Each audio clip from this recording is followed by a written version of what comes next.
اس نے تولنا ہو تو جذباتیت سے نہ کھیلیں، حساسیت سے نہ کھیلیں، ترازو علم کا موجود ہے، دلائل کو دونوں پلڑوں میں رکھے۔ جن لوگوں کے بس میں ہے کہ مرزا کے اس فتنے کو ختم کیا جا سکے، جیسے کہ یہ منیب الرحمان بڑا مفتی اعظم پاکستان پھرتا ہے، تیری ایک تحریر سے جو ہے ایک فتنہ ختم ہو سکتا ہے، وہ تجھے اپنا مفتی اعظم مان رہا ہے، ہم تجھے مفتی اعظم نہیں مانتے، لیکن لکھ کے دے۔ میں کہا گھنے چلنا لکھ کے دینا۔ دینی مدارس کی تنظیم کے جو لیڈر ہیں وہ اتنے لبرل ہو گئے ہیں کہ وہ اپنے مذہب کے ان اہم مسائل پر بھی خاموش۔ ہمارے جن لوگوں نے بولنا تھا وہ سمجھتے ہیں ہمارا یہ فرض ہی نہیں ہے۔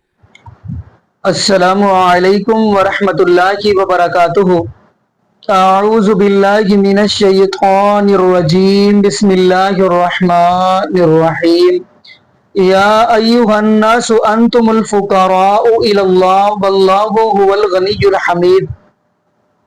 جی ناظرین، آج ہم جس حوالہ سے گفتگو کرنے جا رہے ہیں وہ یہ ہے کہ جیسا کہ آپ کو پتہ ہے کہ مرزا علی انجینئر حفظہ اللہ تعالیٰ کی گرفتاری ہوئی ہے۔ ناظرین، وہ آپ کو سوشل میڈیا کے ذریعے ہر چیز کا علم ہوگا، لیکن ناظرین مفتی منیب الرحمان حفظہ اللہ تعالیٰ نے بھی مرزا علی انجینئر کے بارے میں کوئی بات کی ہے، یعنی ان کے حق میں بیان دیا ہے، وہ بھی ہم گفتگو سنیں گے۔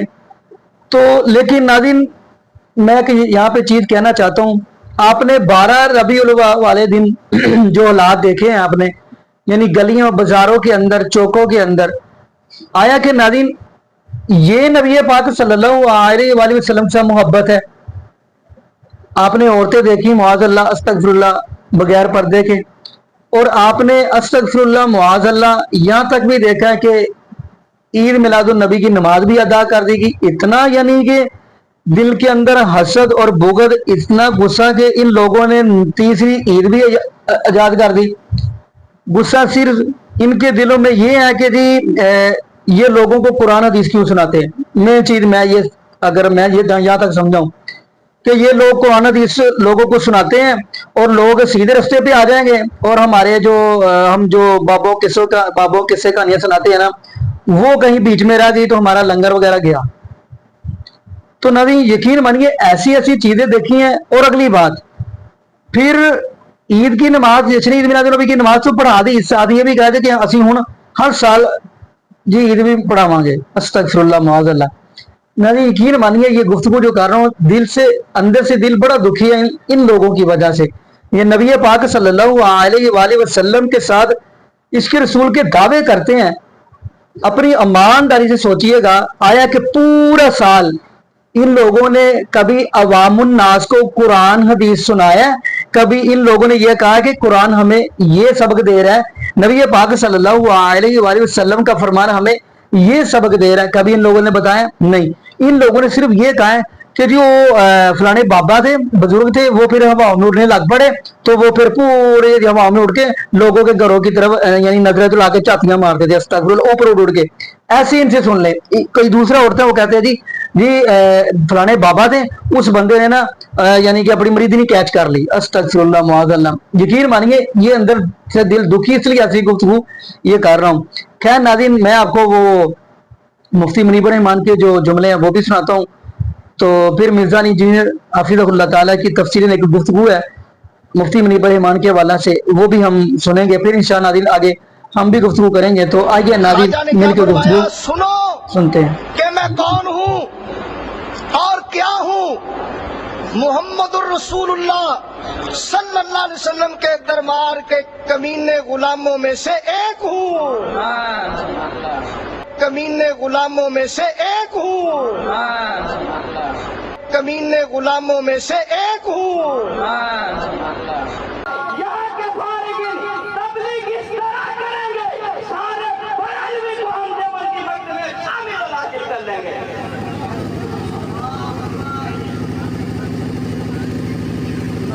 نعرہ تحقیق، نعرہ رسالت، علماء اہل سنت۔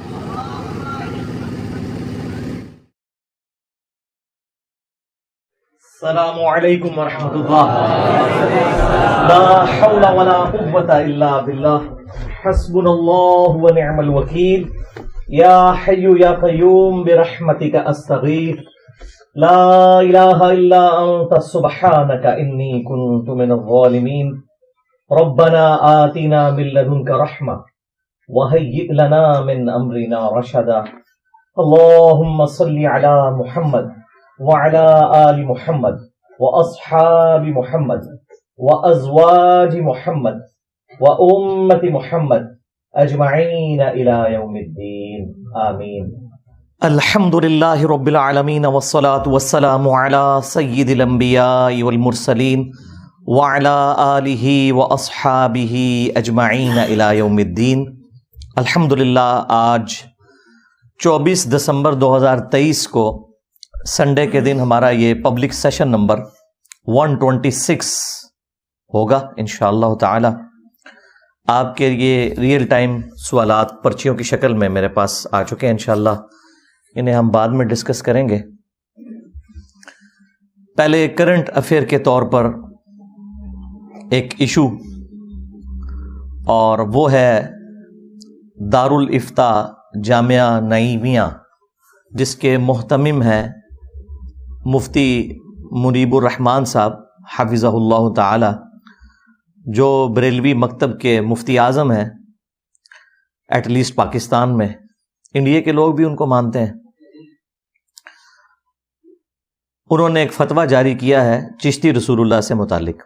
الحمدللہ اس کانٹیکسٹ میں سب سے پہلے تو میں مبارکباد دوں گا اپنے تمام سٹوڈنٹس کو، خواہ وہ مرد ہیں یا عورتیں ہیں، جنہوں نے بھی بڑے اخلاص کے ساتھ پچھلے 10 سالوں میں محنت کی اور ہماری ویڈیوز کی آواز کو پوری دنیا میں پہنچایا، جس کی وجہ سے یہ لوگ مجبور ہوئے کہ یہ فتویٰ جاری کریں.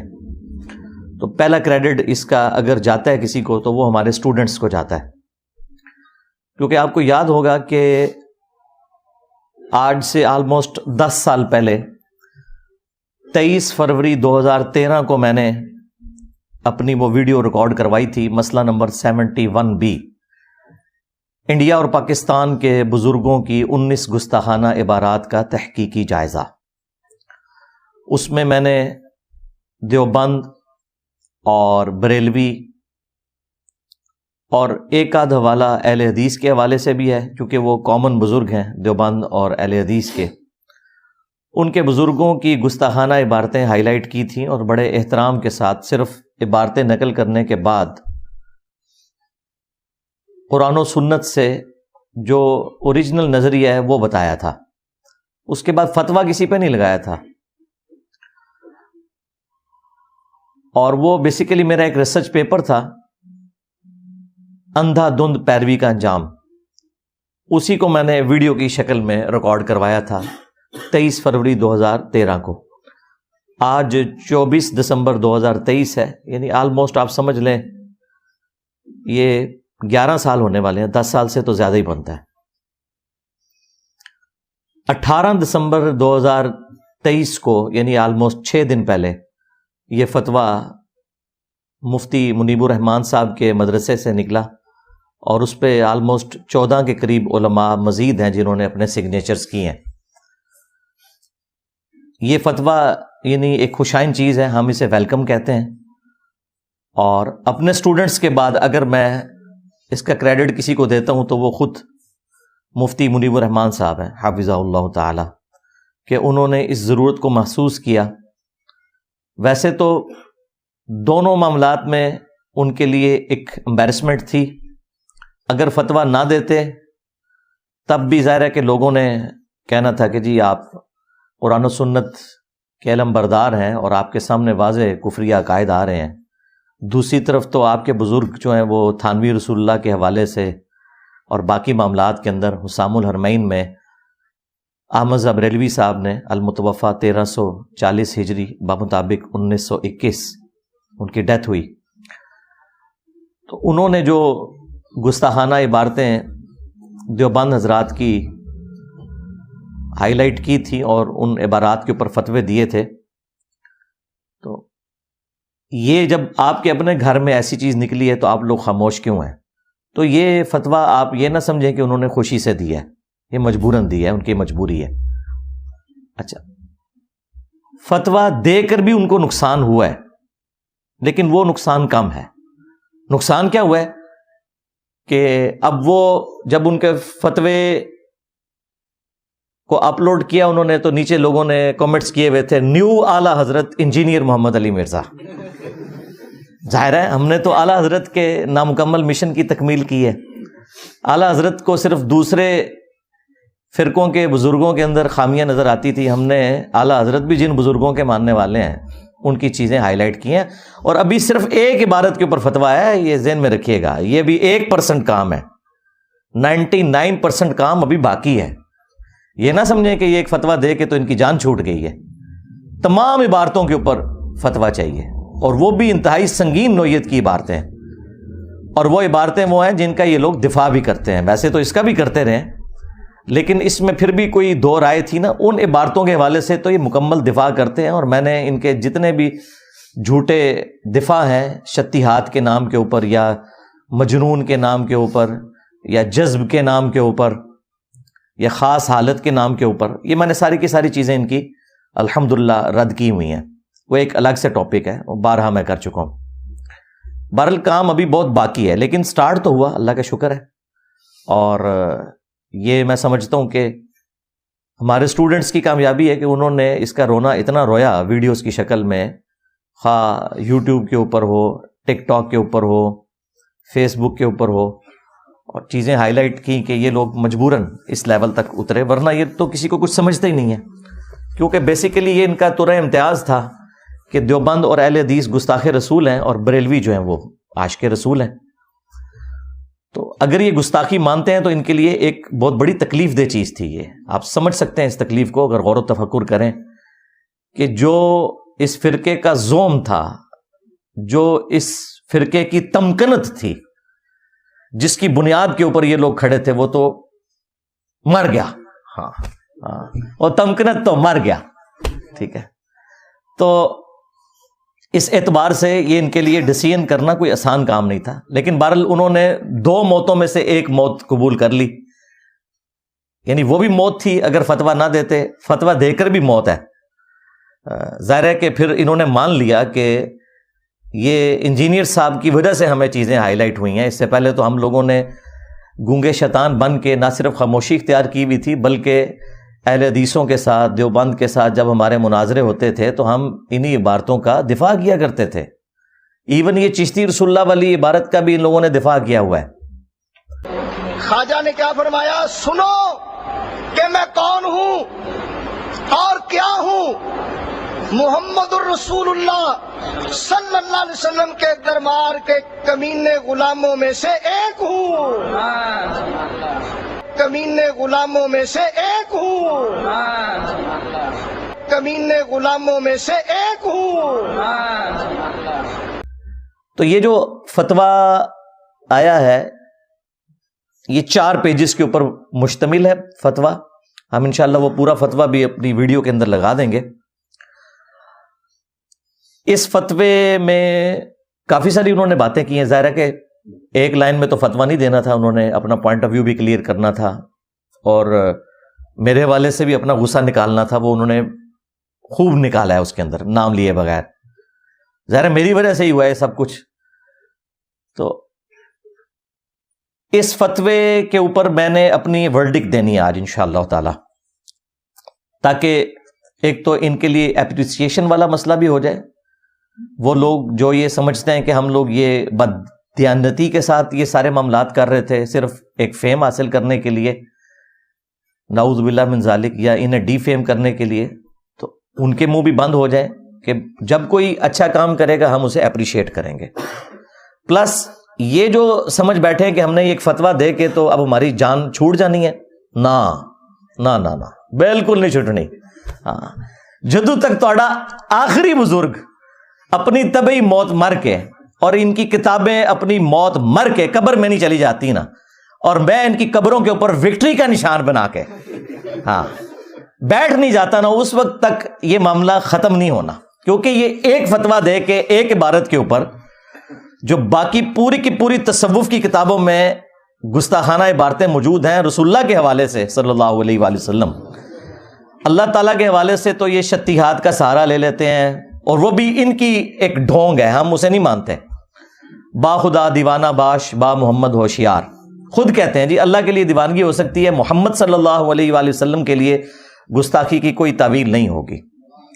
تو وہ میں انشاءاللہ تعالیٰ اسے بھی بریف کروں گا. 5 علمی پوائنٹس کی شکل میں انشاءاللہ اس فتوے کے جو کرٹیکل چیزیں ہیں ان کو میں انشاءاللہ ریبٹل کروں گا، اور اس کے بعد اپنی آخری گزارشات کچھ رکھوں گا اسی حوالے سے، اور اینڈ پہ جا کے میں وہ اپنا سیکرٹ بھی ویڈیو کے اندر ریویل کر دوں گا کہ یہ سب کچھ میں نے کیوں کیا، میں نے یہ راستہ کیوں اختیار کیا کہ ان کے بزرگوں کو اس طریقے سے ڈی فیم کر کے اور ان کے فرقے کو اس طریقے سے ڈیمیج پہنچایا جائے.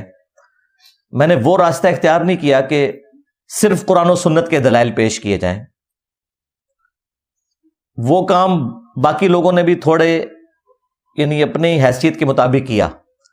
میں نے تو الحمدللہ ہر چیز ریفرنس سے بتائی، لیکن پیرلل میں یہ میں نے ساتھ ان کو دوائی کیوں دی وہ بھی انشاءاللہ میں اس کے اوپر بھی ڈسکشن کروں گا. لیکن تفصیل میں جانے سے پہلے ایک دفعہ دروشی پڑھ لیں. اللہم صلی علی محمد وعلی آل محمد واصحاب محمد وازواج محمد وامت محمد اجمعین الی یوم الدین آمین. 5 علمی پوائنٹ انشاءاللہ ڈسکس کروں گا.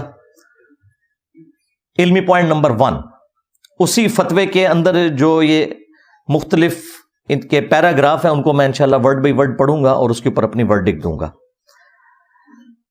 وہ اس میں یعنی شروع میں تو کہتے ہیں کہ یہ کلمات کفر ہیں، اس کے بعد وہ پہلے صفحے کے اوپر لکھتے ہیں تصوف کی کسی کتاب میں غیر نبی کے لیے رسول اللہ کے جو کلمات آئے ہیں یقیناً ہوش و حواس میں جو ان کلمات کو ادا کرے گا وہ کفر کا مرتکب ہے. اہل سنت و جماعت کے کسی بھی مستند اور سکہ عالم دین نے کبھی ان عبارتوں کی تائید اور تصویب نہیں کی. دیکھو کتنے بڑے جھوٹ بولنے والے جے، مناظرے کر دے رہے جے.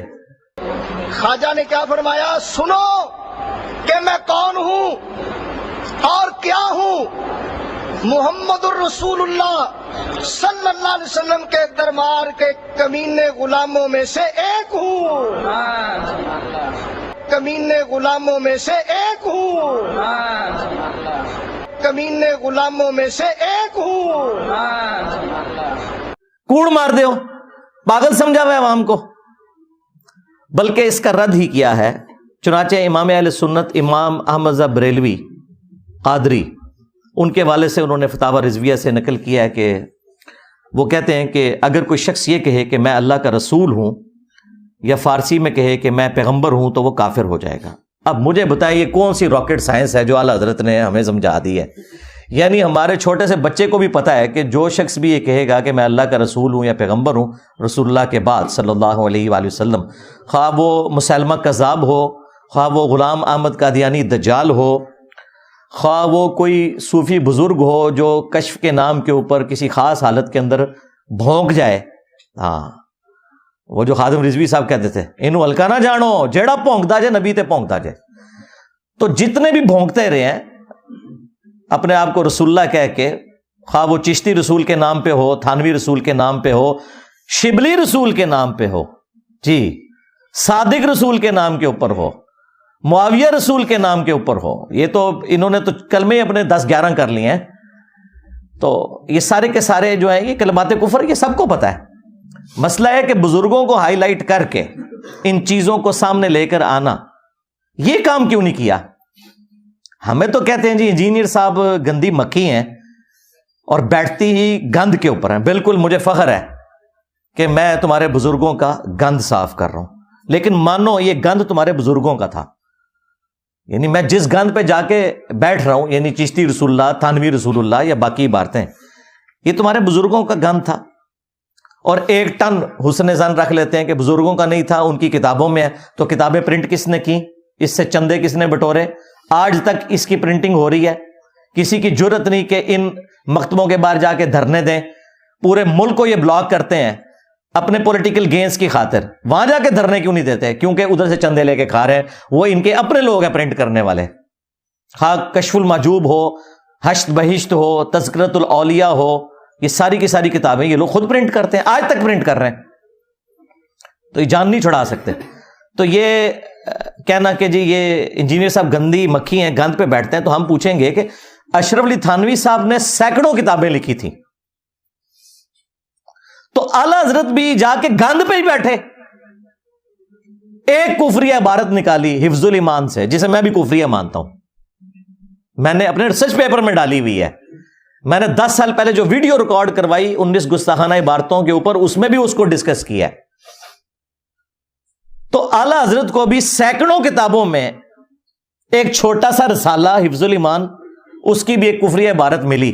تو اعلی حضرت بھی سینکڑوں کتابوں کو چھوڑ کر گند پہ بیٹھے تھے. بالکل, اگر میرے اوپر یہ ڈاکٹرن لگا رہے ہیں اور کہہ رہے ہیں انجینئر صاحب کو ہمارے بزرگوں کی خدمات نہیں نظر آ رہی, تمہارے اعلی حضرت کو باقی بزرگوں کی خدمات نہیں نظر آ رہی تھی. ادھر یہ لوگ کیا کہتے ہیں, نہیں جی بڑے سے بڑا بزرگ بھی ہو نا جی, اگر وہ نبی کا گستاخ ہے تو اس کی بزرگی فارغ. تھوڑے بابے کی بزرگی کیوں نہیں فارغ؟ میرے نبی سا ہے ہی کوئی نہیں, تیرے بابے تے شاہ ہی کوئی نہیں, لے جاؤ بابے اپنے اتھوں. دوسروں کے لیے کرائٹیریا اور اپنے لیے آپ انجینئر صاحب سے بھیک مانگ رہے ہیں, جی انجینئر صاحب ہمارے بزرگوں کو گستاخ کہنا چھوڑ دیں. بڑا برا وقت آیا جی بریلویاں ہوتے. توبہ توبہ توبہ توبہ. انہوں نے کدے سوچا نہیں سی کہ ہمارا ہتھیار ہمارے اوپر چلے گا. پچھلے 100 سال سے انہوں نے گستاخی کے نیزے کی نوک پہ رکھا ہوا تھا ساروں کو, حسام الارمین لکھ کر ہر بندے کو گستاخ کہنا. آج اسی طرح کی گستاخیاں اس سے بڑھ کر ان کے بزرگوں کی نکلی ہیں, تو کہہ رہے ہیں جی انجینئر صاحب آپ ہمارے بزرگوں کو گستاخ تو نہ کہیں. ہم نے آپ سے ہی سیکھا تھا, 31 سال میں بھی بریلوی رہا ہوں, یہ آپ نے ہمیں سکھایا تھا. با خدا دیوانہ باش با محمد ہوشیار, دیوانگی صرف اللہ کے لیے چلے گی, رسول اللہ کے لیے اگر دیوانگی کی تو فارغ ہو جاؤ گے.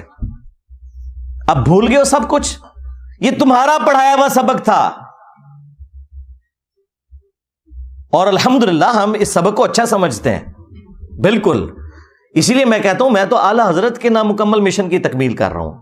اعلی حضرت نے وہ مشن ادھورا چھوڑا تھا, اس کی کمپلیشن الحمدللہ 100 سال بعد میں نے آگے کی ہے.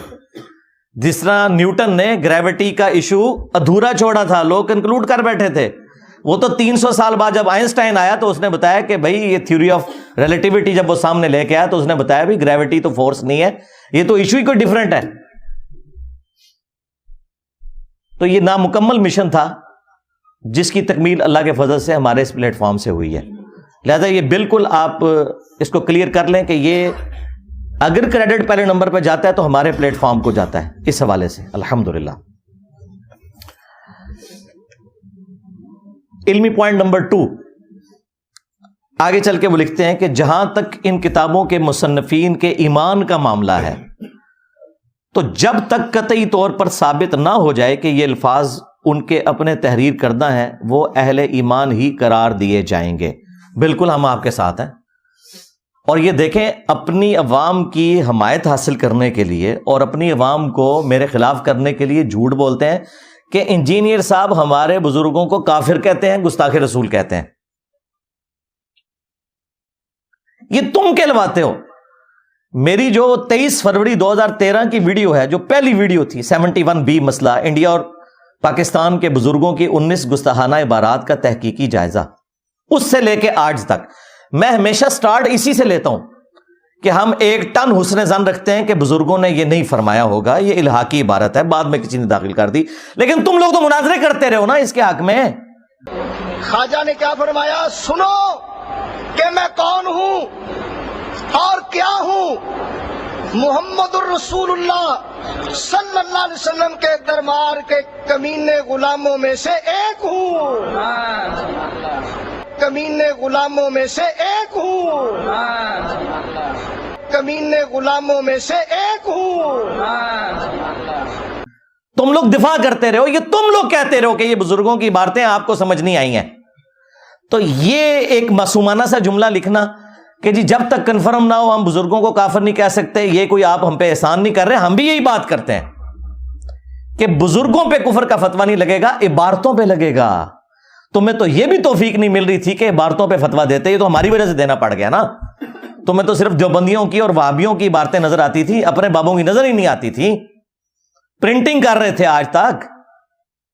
تو یہ بالکل کوئی یہ نہ سمجھے کہ ہمارا کوئی موقف اس سے ہٹ گیا. ہم بھی کہتے ہیں کہ یہ بزرگ دنیا سے جا چکے, اپنے اعمال کو بھگتیں گے, اچھے کیے تو جنتوں میں ہوں گے, برے کیے تو اللہ تعالیٰ کے عذاب میں ہوں گے. ہمیں ان سے کوئی انٹرسٹ نہیں ہے. ہمیں انٹرسٹ ہے ان کے اس تعارف سے جو کتابوں کی شکل میں موجود ہے. ان کتابوں کے اوپر, عبارتوں کے اوپر ہم بات کرتے ہیں, بزرگوں پہ تو کرتے نہیں, لیکن جب تم اپنے بزرگوں کا دفاع کرتے ہو نا, پھر ہم سامنے آ جاتے ہیں. تو یہ آپ بالکل کلیئر کریں. پھر لکھتے ہیں پریس کی ایجاد سے قبل کتابیں ہاتھ سے لکھی جاتی تھی اور کاتب حضرات اس کی نقل کر کے نسخے تیار کرتے تھے. بعض دشمنان دین نے دینی خصوصاً تصوف کی کتابوں میں تعریفات اور الحاقات کیے ہیں. یہ دشمنان دین کون ہیں؟ یعنی یہ وہابی لکھتے رہے ہیں تصوف کی کتابیں. وہ تو تمہارے بزرگوں کو مسلمان ہی نہیں سمجھتے. یہ تمہارے بزرگوں کے اپنے ماننے والے تھے, انہوں نے غداری کی ہے پھر ان کے ساتھ. اور سب سے بڑی بات, تمہارے بزرگوں کی بزرگی فارغ, ان کی ناک کے نیچے یہ سب کچھ ہوتا رہا کہ ان کی کتابوں میں کفریات ڈلتے رہے. بزرگ کدھر مر گئے تھے؟ بزرگ نہ اپنی کتابوں کو تبدیل ہونے دیتے. اچھا, اس کے جواب میں ہوتا کیا کہیں گے؟ وہ جی اللہ کی کتابیں بھی تو تبدیل ہو گئی ہیں. نہ, اللہ تعالیٰ نے ان کتابوں کی کہیں گارنٹی نہیں لی تھی. گارنٹی صرف ایک کتاب کی ہے, وہ یہ انا نحن نزلنا الذکر وانا لہ لحافظون, اس کی گارنٹی لی ہے. اچھا, اس کے جواب میں یہ کہیں گے جی ہمارے بزرگوں نے کہاں گارنٹی لی ہوئی تھی؟ جی لی ہوئی تھی. آپ کے بزرگوں کی ڈیوٹیاں ہیں. ہر علاقے کا بزرگ علیحدہ سے ہوتا ہے جو وہ سارے معاملات چلا رہا ہوتا ہے. جی وہ کہتے ہیں, جی آپ کہتے ہیں پرائم منسٹر جو ہیں وہ خان صاحب ہیں یا نواز شریف صاحب ہیں یا کاکڑ صاحب ہیں. وہ کہتے ہیں نہیں, اصل پرائم منسٹر پاکستان کے داتا صاحب ہیں. ہاں, یہ ویڈیوز میں ریکارڈ ہے. اسلامی جمہوریہ پاکستان, اس وطن میں ایک تو ہے ملکی حکمران جو بدلتے رہتے ہیں, مگر اس ملک کے روحانی تاجدار, اصل بادشاہ میرے داتا صاحب رحمت اللہ تعالی علیہ حضرت سیدنا علی بن عثمان حجویری المعروف سیدنا داتا گنج بخش رضی اللہ تعالی عنہ. تو پھر داتا صاحب سے ہی پوچھیں گے نا کہ سرکار کشف المحجوب کے اندر جو کفریات لکھے ہیں یہ کیوں داخل ہو گیا آپ کی کتابوں میں؟ ڈیوٹی پوری نہیں کی تھی. ہمارے وہ خادم رضوی صاحب بھی, بابا جی بھی کہا کرتے تھے نا کہ امام مالک فرماندے ہیں امت مر جائے.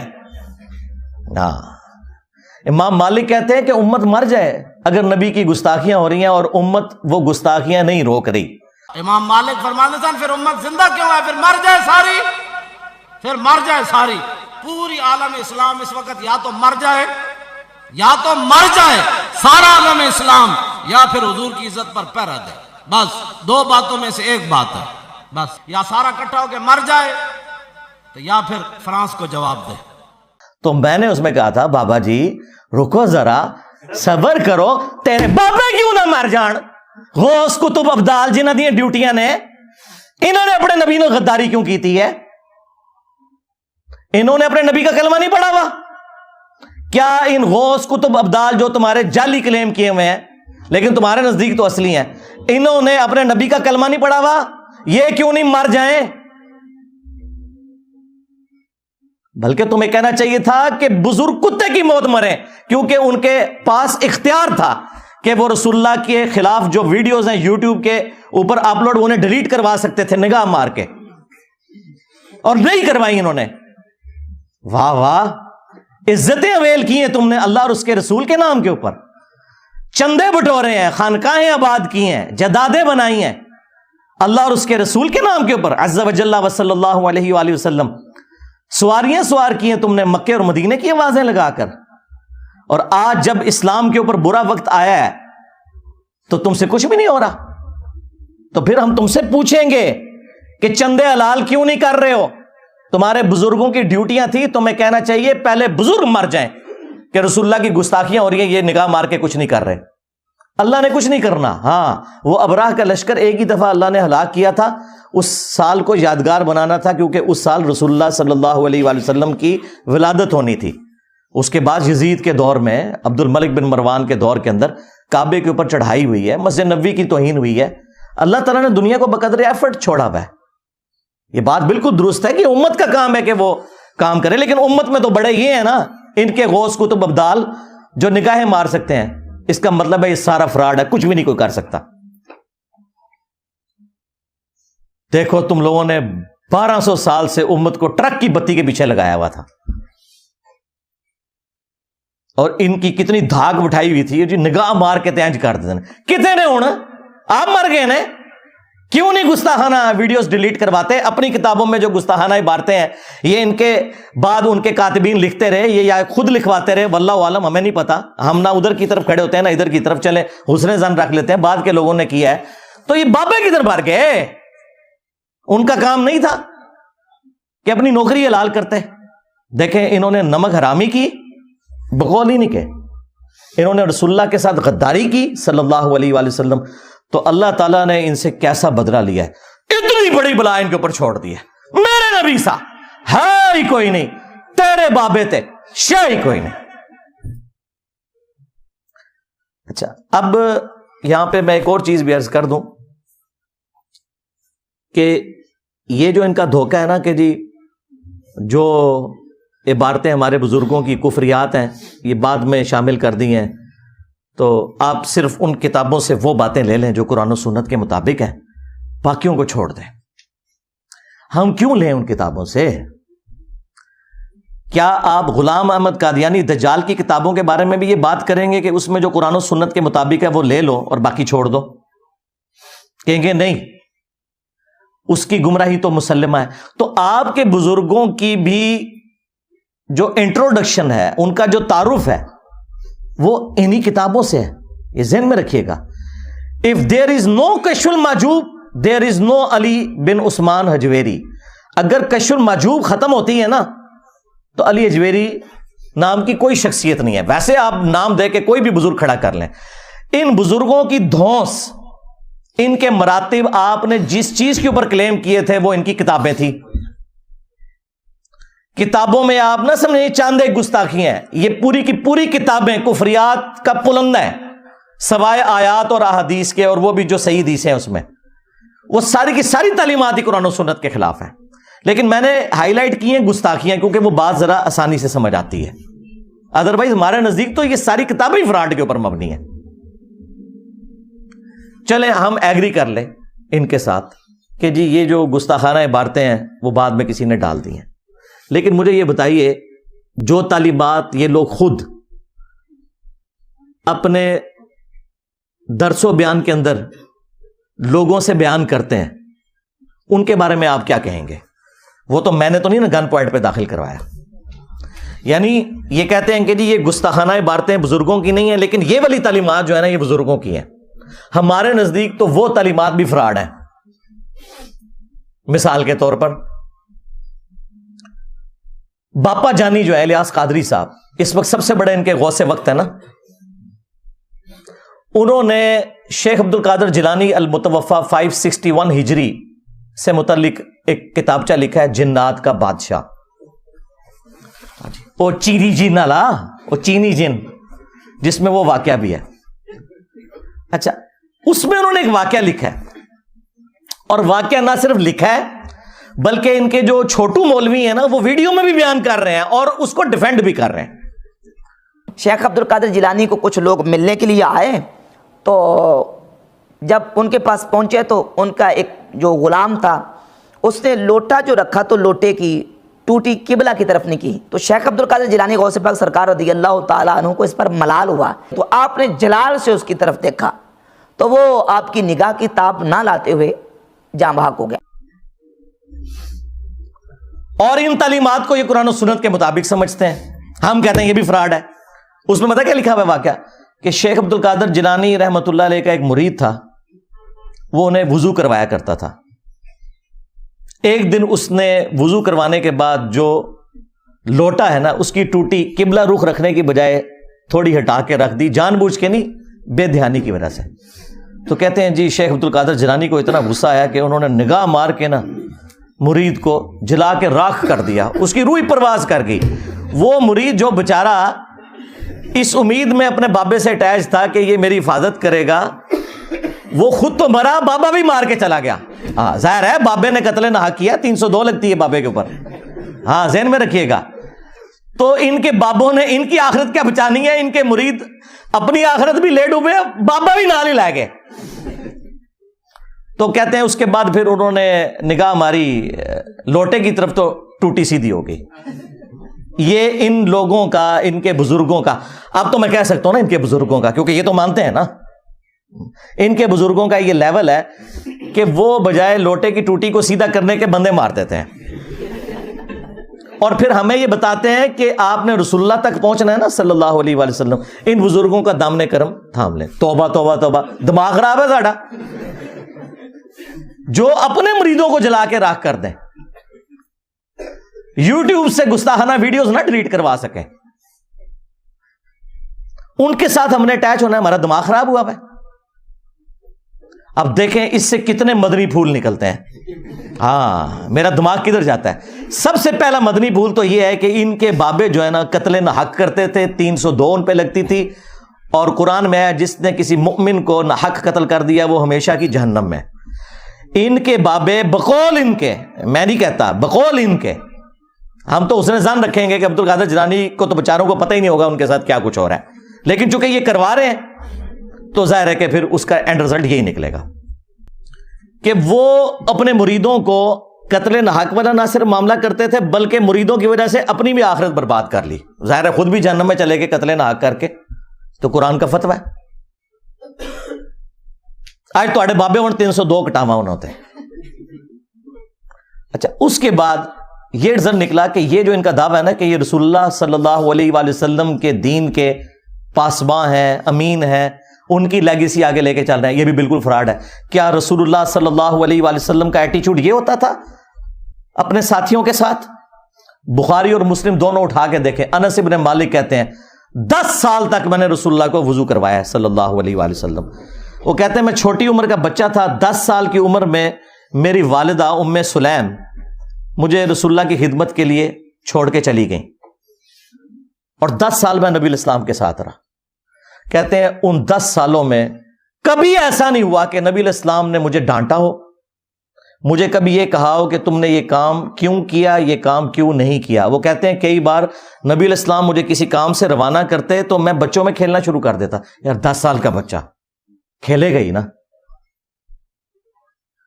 نبی الاسلام نے کبھی نہیں مجھے ڈانٹا، کبھی آپ صلی اللہ علیہ وآلہ وسلم گھر سے باہر نکلتے اور مجھے بچوں میں کھیلتے ہوئے دیکھتے تو پیار سے بلاتے، انیس، نام تھا انس، پیار سے بلاتے، انیس بیٹا میں نے تم نے فلاں کام کے لیے کہا تھا۔ وہ کہتے اچھا یا رسول اللہ میں جاتا ہوں، بس نہ ڈانٹا کبھی، نہ مارا پیٹا۔ اور تمہارے بزرگ جو کہتے ہیں ہم رسول اللہ کے ماننے والے ہیں، ہم آپ کو رسول اللہ تک پہنچائیں گے، پہلے آپ تک پہنچ جاؤ۔ یہ میں آپ کو کمپیریزن بتا رہا ہوں۔ لہذا یہ جو تم لوگ کلیم کر رہے ہو نا کہ ہمارے بزرگوں کی کتابیں بدل گئی ہیں، تو جو باتیں تم کتابوں سے بیان بھی کر رہے ہو نا بغیر بدلی ہوئی، ہمارے نزدیک وہ بھی قرآن و سنت کے خلاف ہیں۔ سمجھ رہے ہیں نا میں کیا کہنا چاہ رہا ہوں؟ ہاں، اگر نہیں سمجھ آ رہی تو میں ایک اور مثال پیش کر دیتا ہوں۔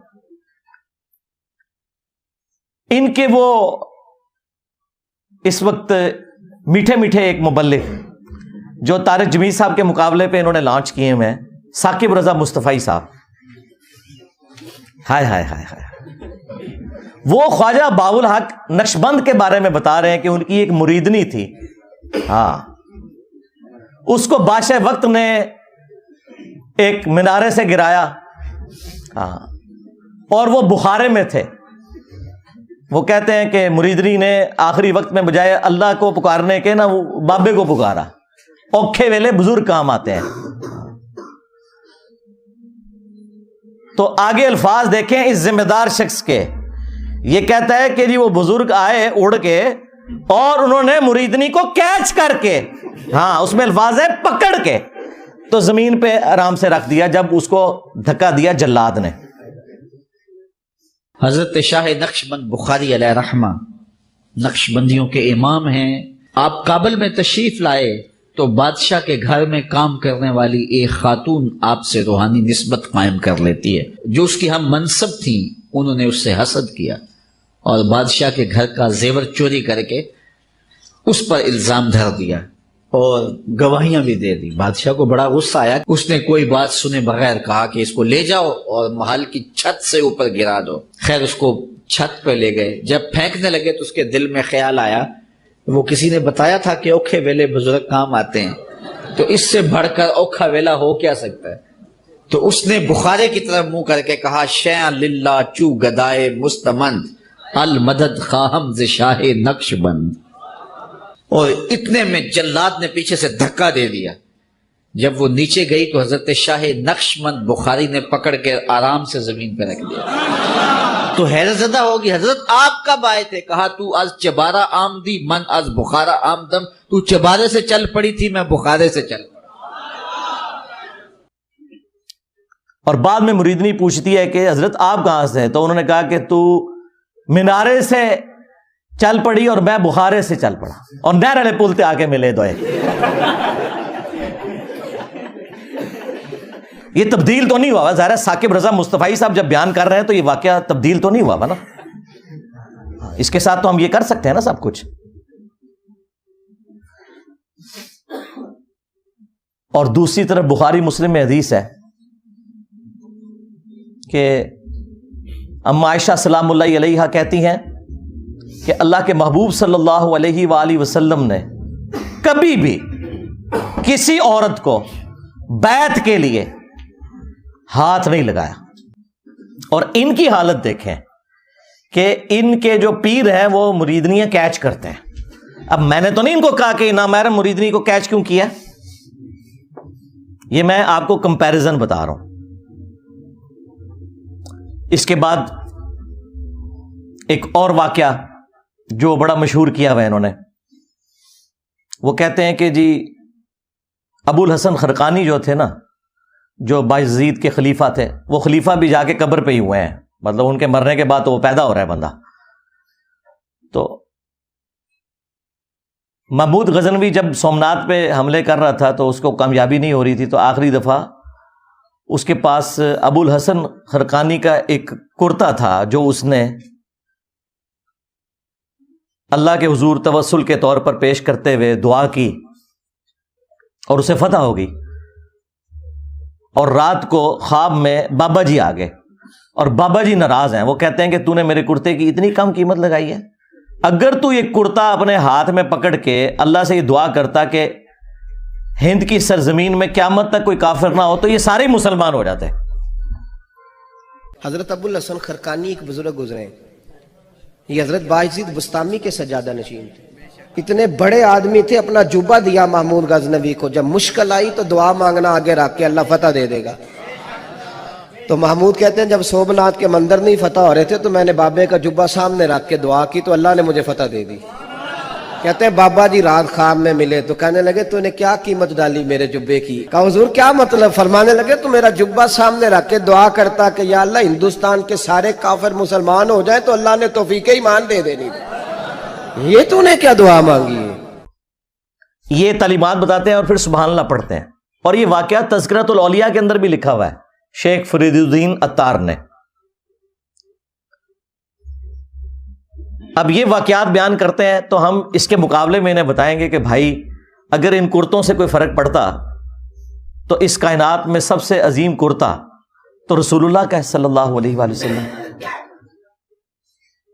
صحیح مسلم میں حدیث ہے اسما بنت ابی بکر نے نبی الاسلام کا کسروانی طیالسی ایک کالا جبہ وہ نکالا اور انہوں نے بتایا کہ یہ وہ جبہ ہے جو نبی الاسلام پہنا کرتے تھے اور اس کے دھون کو ہم مریضوں کے لیے شفا کے طور پر استعمال کرتے ہیں. نبی الاسلام کا کرتا مبارک جو صحیح تبرک بھی ہے جسے صحابہ کرام نے تبرک بھی حاصل کیا، وہ کرتا جب نبی الاسلام خود پہنتے تھے اس کرتے کو دیکھ کے تو مشرکین عرب نے اسلام قبول نہیں کیا. اور اس کے بعد رومنز اور پرشینز کے خلاف جب صحابہ کرام نے جنگیں لڑی ہیں تو وہ کرتا تو نہیں لے کے گئے جس طرح یہ ابو الحسن خرقانی کے کرتے سے دعا کی ہے. انہوں نے تو رسول اللہ کے کرتے سے کوئی دعا نہیں کی ہے. وہاں تو 8,500 صحابہ اور تابعین شہید ہوئے ہیں جنگ قادسیہ میں، ہاتھیوں کے نیچے بھی آئے کئی. تب جا کے وہ پرشین امپائر جو ہے وہ مسلمانوں کے پاس آئی ہے.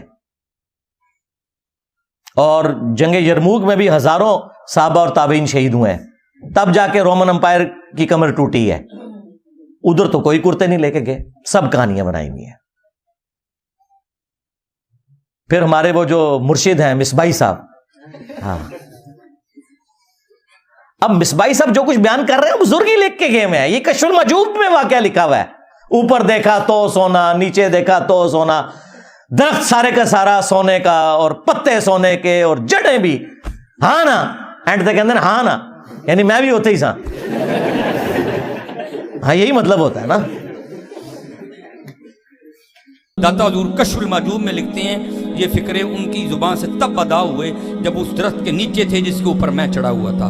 آپ فرماتے خدا کی عزت و عظمت کی قسم, پورا درخت, اس کی ٹہنیاں, اس کا تنا, اس کی جڑیں بھی سونے کی ہو گئی, سارا, ہاں سارے سونے کا ہو گیا. اب وہ جو ہے نا وہ مٹی اٹھانے کے لیے نیچے ہوا, تو نیچے دیکھا تو زمین سونے کی. زمین سونے کی ہے.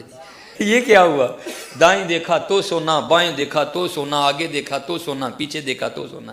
اب بابا جی نے کام کیا تھا, کیوں نہیں مٹی دیا ٹیما پھڑان دیا, اور کہتا ہے حضور کہاں سے پکڑاؤں, مٹی ہے ہی نہیں, جہاں تک نظر جاتی سونا ہی سونا ہے. بابا جی ایک سوال ہے بابا جی, اگر آپ ہوا میں سونا نکال سکتے ہیں بابا جی تو دیش کی غریبی کیوں نہیں مٹا دیتے بابا؟ جواب بابا جی, جب آپ خود سونا نکال سکتے ہو تو ہم لوگوں سے چندہ کیوں لیتے ہو بابا جی؟ جواب ہری اوم ہری اوم ہری اوم. یہ رانگ نمبر ہے, یہ رانگ نمبر ہے. تو یہ وہ تعلیمات ہیں جو ان کے بزرگوں کی کتابوں میں لکھی ہیں, یہ ڈیفینڈ کر رہے ہیں. ہم اس کے جواب میں پھر آپ سے نہ پوچھیں کہ تم بزرگوں کے بارے میں کلیم کر رہے ہو کہ وہ نیچے دیکھتے تھے سونا بنا دیتے تھے, درختوں کو سونے کا بنا دیتے تھے. خدا کے لیے سورہ بنی اسرائیل کے اندر جو کافروں نے رسول اللہ صلی اللہ علیہ وآلہ وسلم سے 9 معجزات مانگے تھے نا, ان میں سے ایک معجزہ یہ بھی تھا کہ اس کا کوئی سونے کا گھر بن جائے, تب اسے پیغمبر مانیں گے. تو اللہ تعالیٰ نے پتہ اس کے جواب میں کیا کہا کہ تم فرماؤ میں تو بشر ہوں, رسول ہوں, اللہ کا پیغام پہنچانے والا ہوں, یہ اللہ کے اختیار میں ہے. رسول اللہ صلی اللہ علیہ وآلہ وسلم کے لیے تو اوپر دیکھیں تو سونا, نیچے دیکھیں تو سونا تو نہیں ہوا. جہاں پہ نبوت بھی سٹیک پہ لگی ہوئی تھی اس حوالے سے کہ کافر وہ ڈیمانڈ کر رہے تے معجزہ. تیرے بزرگوں کا اتنا مقام ہو گیا کہ ان کے لیے بعد میں یہ ساری چیزیں سونے کی بن جائیں گی. چلیں اس کے بارے میں کوئی کہہ لے گا جی وہ اللہ تعالیٰ کی مشیت یہ تھی کہ کافروں کو معجزے کے طور پہ یہ چیز نہیں دکھانی, صرف قرآن ہی معجزہ ہے. چلیں آگے چلتے ہیں. سورہ التوبہ میں اللہ تعالیٰ فرماتا ہے کہ غزوہ تبوک کے موقع پر جب کچھ غریب اصحاب رسول اللہ کے پاس آئے اور انہوں نے کہا یا رسول اللہ صلی اللہ علیہ وآلہ وسلم آپ ہمارے لیے کوئی ساز و سامان کا بندوبست کر دیں, کوئی سواری کا, 700 کلومیٹر دور جانا ہے رومن امپائر کے بارڈر کے اوپر تبوک کے لیے, تو ہم بھی آپ کے ساتھ چلیں گے. تو نبی علیہ السلام نے فرمایا کہ میں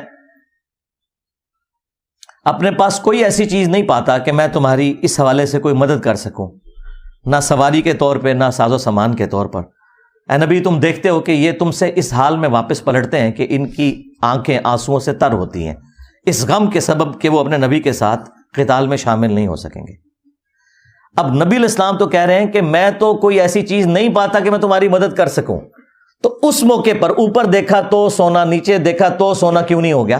وہ تو جامعہ ترمذی میں آتا ہے کہ سیدنا عثمان ابن عفان رضی اللہ تعالیٰ عنہ علیہ السلام نے اللہ تعالیٰ کی راہ میں صدقہ اور خیرات کیا, سونے کی اشرفیاں اور اونٹ, اور وہ انہوں نے کمائے ہوئے تھے, وہ اوپر دیکھیں تو سونا, نیچے دیکھیں تو سونا نہیں تھے.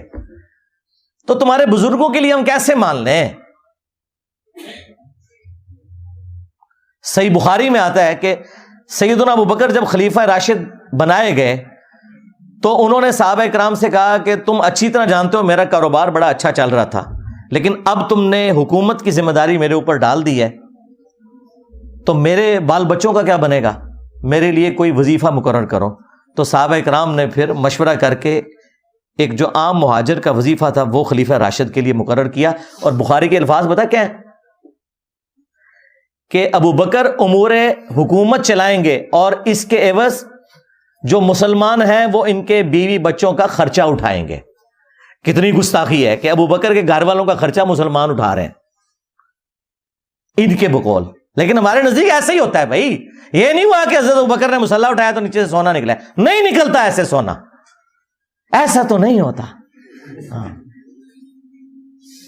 اوپر دیکھیں تو سونا, اور دیکھیں یہ لوگ دعوے کرتے ہیں ہم جی صحابہ کرام اور اہل بیت کے ماننے, اور نسویں تو ہیں ਤੁਹਾਨੂੰ ਪਤਾ ਹੀ ਨਹੀਂ ਸਾਹਬੇ کرام ਵਾਲੇ ਬੈਤ ਦਾ ਕੋਈ, ਤੁਸੀਂ ਬਾਬਿਆਂ ਦੇ ਮੰਨਣੇ ਵਾਲੇ ਹੋ। یہی مصباحی صاحب ایک اور واقعہ سناتے ہیں ایک بزرگ کا.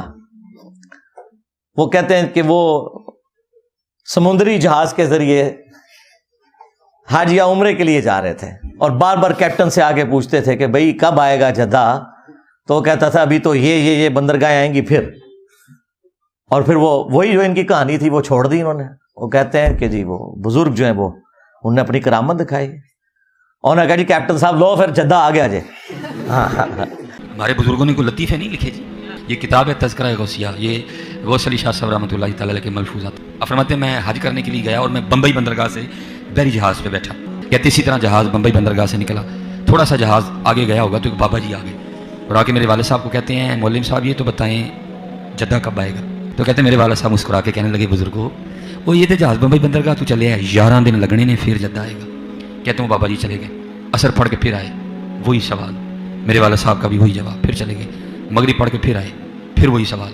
کہ اس دفعہ میرے والد صاحب بھی غصے میں آ گئے، کہنے لگے بابا جی گل نہ کریے، بار بار نہ ہو میرے کا، میں تو 11 دن تو پہلے لیا نہیں سکتا، جو تسی لیا سکتے ہو تو لے آؤ.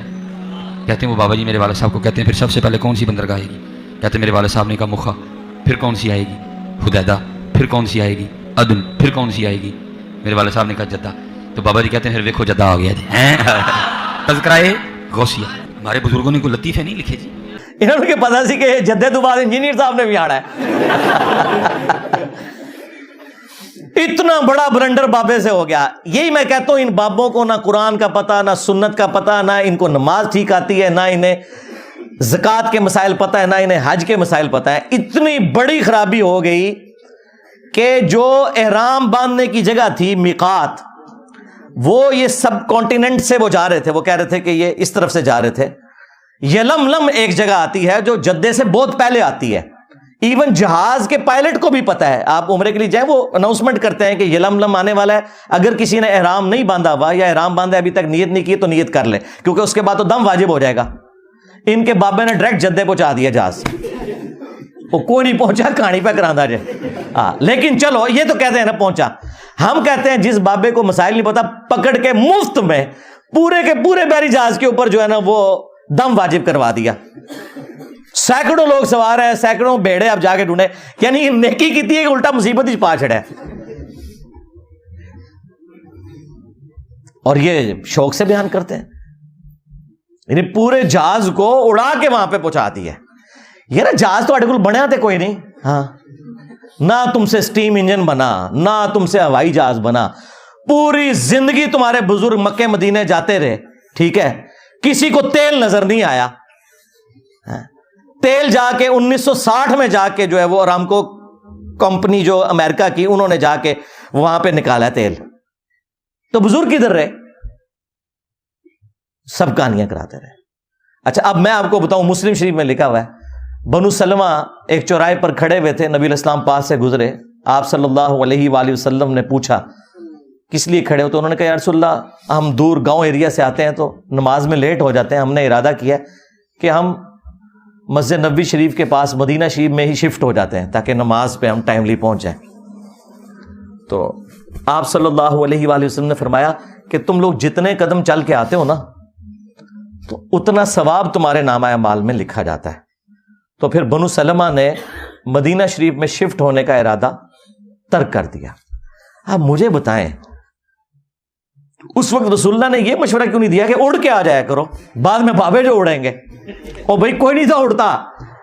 اس کا مطلب صحابہ کرام کو ایکٹنگ میں نہیں کر رہے تھے، وہ نہیں اڑ سکتے تھے بیچارے، اسی لیے مدینہ شریف شفٹ ہو رہے تھے. یہ ہے کتابوں کا دین. یہ میں آپ کو کمپیریزن ساتھ ساتھ اس لیے کروا رہا ہوں تاکہ آپ کو پتہ چلے کہ مرنے سے پہلے اے مسلمان کر لے اس پہ غور. کتابوں کا خدا اور ہے، بابوں کا خدا اور. اگرچہ بابے بھی اسی خدا کو مانتے ہیں لیکن یہ کوالٹیز بالکل ڈیفرنٹ ہیں. قرآن و سنت میں آئی ہوئی تعلیمات بالکل ڈیفرنٹ ہیں. اس طرح کی تعلیمات یہ لوگ پبلک کے اندر مشہور کر رہے ہوتے ہیں. اگلے دنوں وہ باپا جانی کی ایک ویڈیو، اس کے اوپر ان کے جو سینکڑوں ہزاروں مریدین سبحان اللہ پڑھ رہے ہیں. وہ کہہ رہے ہیں جی ہمارے ایک مفتی تھے دعوت اسلامی کے، تو وہ فوت ہو گئے. ان کی قبر کے اوپر ایک مدنی قافلہ حاضری کے لیے گیا تو کہتے ہیں اندر سے قرات کی آواز سنائی دے رہی تھی اور زور کی نماز تھی. مفتی دعوت اسلامی کی بارگاہ میں تو انہوں نے وہ بتایا کہ ہم اس وقت مفتی دعوت اسلامی قدس سرہ السامی کے مزار پر حاضر ہیں، اور ہم دونوں نے بالکل ہوش و حواس میں اپنے کانوں سے سنا کہ اندر میں با جماعت نماز پڑھی جا رہی ہے، اندر میں نماز پڑھی جا رہی ہے، باقاعدہ قراءت سنائی گئی ہم کو. ظہر کا وقت تھا، باقاعدہ وہ قراءت سنائی دی گئی. ظہر کا وقت تھا، باقاعدہ وہ قراءت سنائی دی گئی. ظہر کا وقت تھا، باقاعدہ وہ قراءت سنائی دی گئی، اور سلام پھیرنے کے بعد اللہم انت السلاموں کی دعا بھی ہم نے سنی. اندازہ کرو، اور نیچے لوگ سبحان اللہ پڑھ رہے ہیں. اس سے آپ اندازہ لگائیں کہ ان کے آڈینس کتنا اپنا دماغ استعمال کرتے ہیں. زور کی نماز میں تو قرات اونچی ہوتی ہی نہیں ہے، کہانی ہے، کوئی آواز نہیں سی آ رہی قبر کے اندر سے یا باہر سے. ایسے نہیں ہوتا میرے بھائی. صحابہ اکرام کا سٹیٹس میں آپ کو بتاؤں، قبر تو بہت دور کی چیز ہے. صحیح بخاری میں حدیث ہے، نبی علیہ السلام کا ایک غلام تھا مدعم، جو آپ علیہ السلام کی سواری کا کجاوا کسا کرتا تھا. خیبر کے موقع پر ایک نامعلوم تیر اسے لگا، وہ شہید ہو گیا. صحابہ اکرام نے کہا کہ تمہیں شہادت مبارک ہو. نبی علیہ السلام کی خدمت بھی اور موت بھی آپ کی موجودگی میں آئی ہے. بالکل ٹھیک رزلٹ نکالا. لیکن نبی علیہ السلام نے پتہ کیا فرمایا؟ آپ نے فرمایا تم اسے شہادت مبارک کہہ رہے ہو، حالانکہ میں نے دیکھا ہے کہ اس نے مال غنیمت کی ایک چادر چوری کی تھی جو اللہ تعالیٰ نے آگ کی بنا کے اس کے اوپر ڈال دی ہے. صحابہ کرام کو تو سامنے میت کے اوپر کوئی چادر نظر نہیں آئی. ان کے بزرگوں کو نظر آتا ہے جی قبر کے اندر کون نماز پڑھ رہا ہے، کوڑ مارے اور نماز زور کی اور کہہ رہے کہ رات کی آواز باہر سنائی دے رہی تھی. زور میں تو آہستہ آواز سے ہوتی ہے. کوئی جھوٹ کرنا تھا تو مغرب عشاء کا ذکر کرتا ہے، لیکن وہ چور اپنی لنگوٹی چھوڑ جاتا ہے نا، اور ہم تو تیار بیٹھے ہیں پکڑنے کے لیے. چھوڑ ہی نہ ہو تب بھی ہم پکڑ لیتے ہیں، جب کوئی اتنی چھوڑ کے جائے تو ویسے پکڑی جائے گی. تو صحابہ کرام اپنے گھروں کی طرف دوڑے.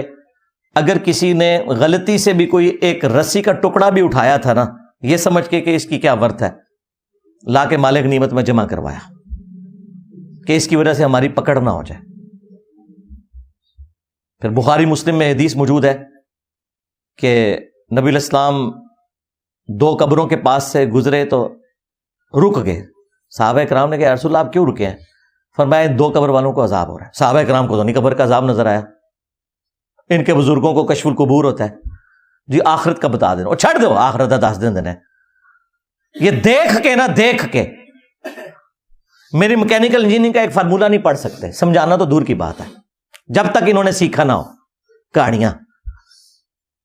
اور دیکھیں یہ باپا جانی جو ہے نا، یہ کئی بار درس دیتے ہوئے نا اینک لگائی ہوتی ہے انہوں نے، اور جو لوگوں کے دلوں کے حال جانتے ہیں وہ سامنے پیڈ سے پڑھنے کے لیے ان کو اینک لگانی پڑتی ہے. اور زوم کر لیا کرو اینج کر کے، کم از کم انجینئر صاحب دے فتوے تو بچ جاؤ. اینک کے بغیر جو سامنے لکھا ہوا اردو نہ پڑھ سکے وہ دل کے حال جانے گا. کہانیاں کرانیاں بند کرو. جھوٹ اپنی طرف سے چیزیں بنا بنا کے مارکیٹ میں پھینکتے ہیں، اور لوگوں کو جو ہے نا وہ اپنے بزرگوں کا پھر اسیر کیا ہوا ہے کہ جی ہمارے بزرگ تو یہ کر لیتے تھے، تو وہ کر لیتے تھے، تو یہ کر لیتے تھے. تو نبی علیہ السلام نے کہا ان دو قبر والوں کو عذاب ہو رہا ہے. ان میں سے ایک چگلی کھاتا تھا، دوسرا پیشاب کے چھینٹوں سے نہیں بچتا تھا. آپ نے پھر ایک درخت کی ٹہنی توڑ کے اس کے 2 حصے کیے، اس پہ لگائے اور فرمایا جب تک یہ ہری رہیں گی ان کے عذاب میں تخفیف ہوگی نبی علیہ السلام کی دعا کی برکت سے. پھر مسلم شریف میں حدیث ہے، نبی علیہ السلام نے فرمایا کہ میں نے ارادہ کیا کہ میں اللہ سے دعا کروں کہ تمہیں عذاب قبر سنوا دے. دیکھ تو کوئی سکتا ہی نہیں، لیکن پھر میں اپنے اس ارادے سے پیچھے ہٹ گیا. مجھے خدشہ ہوا کہ تم اگر عذاب قبر سن لو تو اپنے مردوں کو دفنانا ہی چھوڑ دو گے، اتنا خوف کھا جاؤ گے. صحابہ اکرام کو تو عذاب قبر دیکھنا تو دور کی بات، نبی علیہ السلام کہتے ہیں تمہیں تو سنوایا بھی نہیں جائے گا. اور یہ لوگ اپنے بزرگوں کے بارے میں کلیم کرتے ہیں. سب کہانیاں بنائی ہوئی ہیں، جھوٹ ہے. جھوٹ بولو اور بولو، بولتے جاؤ. ਅਸੀਂ ਲਵੇਟਦੇ ਜਾਵਾਂਗੇ ਤੁਹਾਡੀ।